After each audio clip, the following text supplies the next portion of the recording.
Guys, so I'm back. Sorry it took so long, but in the midst of trying to find a spot in my house where I have the right lighting and my kids giving me the time and the quietness that I need, it's like almost impossible.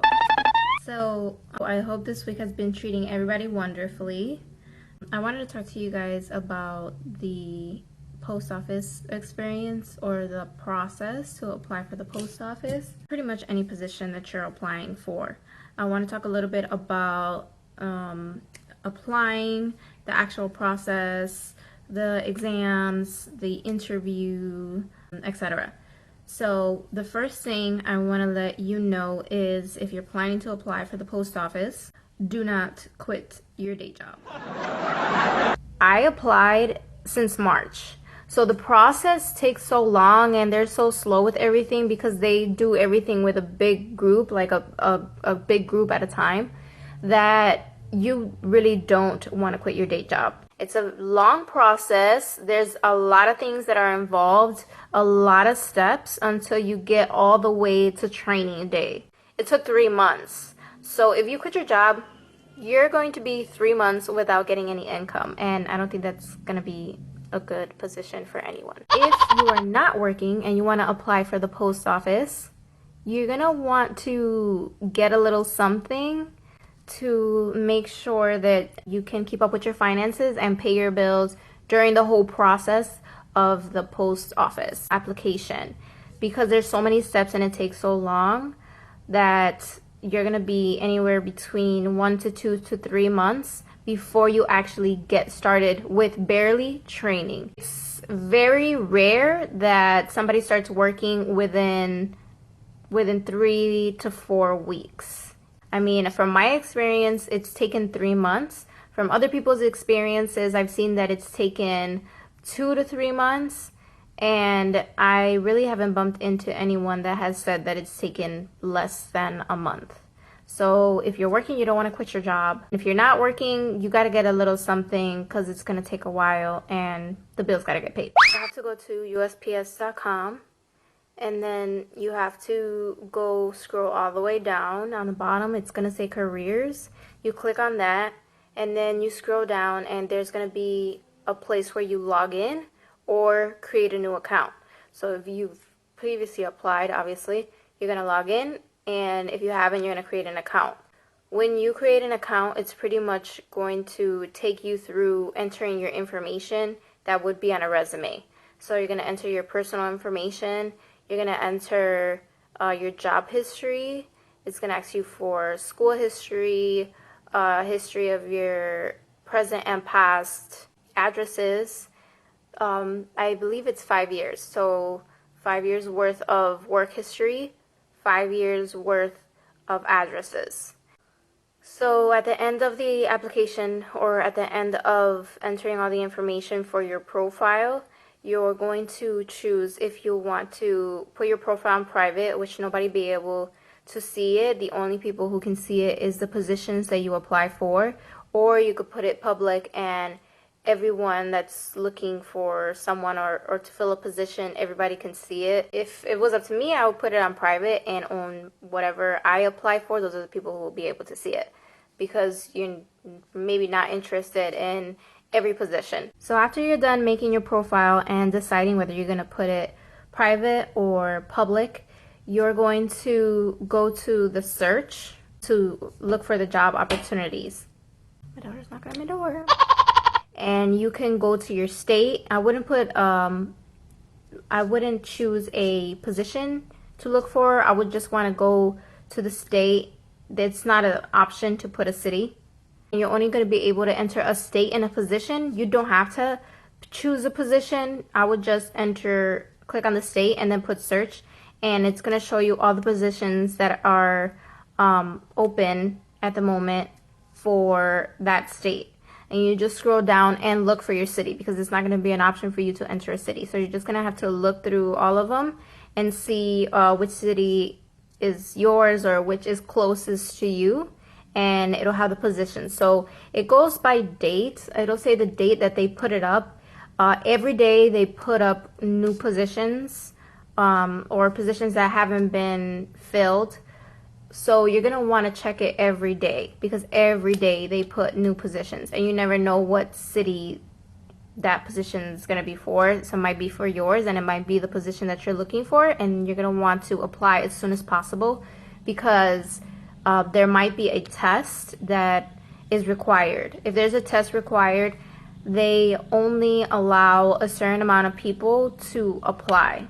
Once they hit the maximum, then you're not going to be able to apply for that position anymore if an exam is required, or only the people that have taken the exam already and have not started working for the post office yet and are still interested. If they apply and they already have a score, then they'll be considered, but they're pretty much going to go first for the people that are new and applying.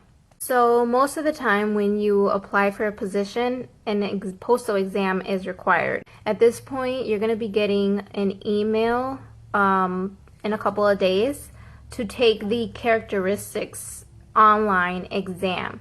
That's pretty much how they narrow down the type of people that they're looking for, because it's a bunch of questions like, are you most likely to do this, or what would you do in this case? So you're going to do the characteristics exam, which takes about like anywhere from half an hour to 45 minutes. If you pass that and you qualify for them, pretty much you're the type of person that they're looking for, then in a couple of days you will receive an invitation to take the postal exam. The postal exam you can't take online. You have to take it at a site, so they'll be sending you the information of where you're gonna go to figure out what's closest to you where you can take it, and somebody's going to be supervising you while you take the exam. So at this point, if you take the exam, you have to not only pass the exam, but you have to get a high score, because the position is going to be offered to the people who have the highest scores first. So not only have you pass it, but you have to get a high score. It's not hard, but it's not easy either. It just depends on where your strengths and weaknesses are. There's a lot of memory and coding, a lot of numbers, a lot of repetition, address checking or verifying. You have to look at different addresses and see if they're the same, if they're different, what's different. I think the hardest part for me was the memory and coding, because they give you different addresses and each address has a route. So let's say addresses 1200 to 1500 belong to route A, and routes 3500 to 6000 they belong to route B, and each one will be a different street as well, so you got to remember a bunch of things. So when they send you the invitation to take the postal exam, they are going to send you some practice tests that are going to be very helpful, so you can get an idea of what's going to be on the postal exam. It's not a lot of information that they give you, that they send to you in your email, and it's not a lot of practice tests either that they're going to be sending you. If you want to make sure you pass a test, or you want to be able to study beforehand, I got this. It's pretty big, and it's a guide to be able to take the postal exam. Well, it's a little bit of everything. It tells you the same thing that I'm telling you, how to apply, the process, things you need to know, practice tests. It gives you little secrets and little advice and just helpful hints on making the experience better and making sure that you get the position. So I really recommend getting this. I got it at I think it was postalexam473.com. I'm going to be linking the link above for you guys. And I did pay, I'm not sure if it was 20 or 25 bucks, but I think it's definitely worth it. It also has advice on the interview, what you're going to be asked, or an idea of the questions, what your answer should be, how you should look when you go, and how to send them a letter, like a thank you letter to the person that interviews you, so you can make a good impression. and definitely land the job. After you take the exam, you're gonna get an email letting you know if you pass it, and if you pass it, what your score is. You'll be able to retake the exam.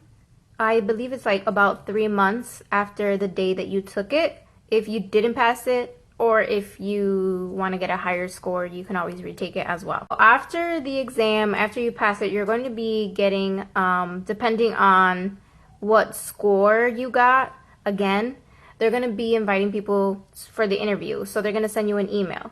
And it depends on what score you got. So whoever got the highest scores, they're going to be getting invited to the interview. Now, it's not only the score you got on your postal exam, it also depends on what score you got on the online characteristics exam. So they somehow calculate that together and they get a number. So the highest numbers will be invited for the interview. Let's say you did well on both. You're going to be getting an email telling you or inviting you to the interview. You have to let them know if you're going to be attending or not. They're going to give you a date and time. It's also going to be kind of like a group session, because it's going to be a group of people, like a group about at least 20 people in one room. And they're going to let you know during that session what exactly the job is about, what is required of you. And they just pretty much want to scare people away and rule out the weak people, the weaklings. That's pretty much what they do there. And they have you see videos. After that, they will be calling people one by one for the interviews. And after that, then in a couple of days, from 7 to 10 days, then you'll be receiving another email if they offer you the position. So once you get to the part where they offer you the position, then you'll be able to accept it or decline it. Some people apply for more than one position, so they might get offered one position and they'll decline it to see if they get offered the other position that they were interested in mainly. Because you are allowed to apply for more than one position, and you can also go to both interviews, and then once you get the offers, then you can decide which one you want to accept, which one you want to decline, or if maybe you don't get either one, or maybe you get one, you decline it, and then you don't get the other one, so you're screwed. So you just have to be careful with that when you're applying to multiple positions. But it is allowed. Once you accept the position, they're going to be sending you an email with a bunch of paperwork that you have to fill out, and they'll want to set up a date and time with you, pretty much like an appointment, so that they can get together. You can turn in your paperwork.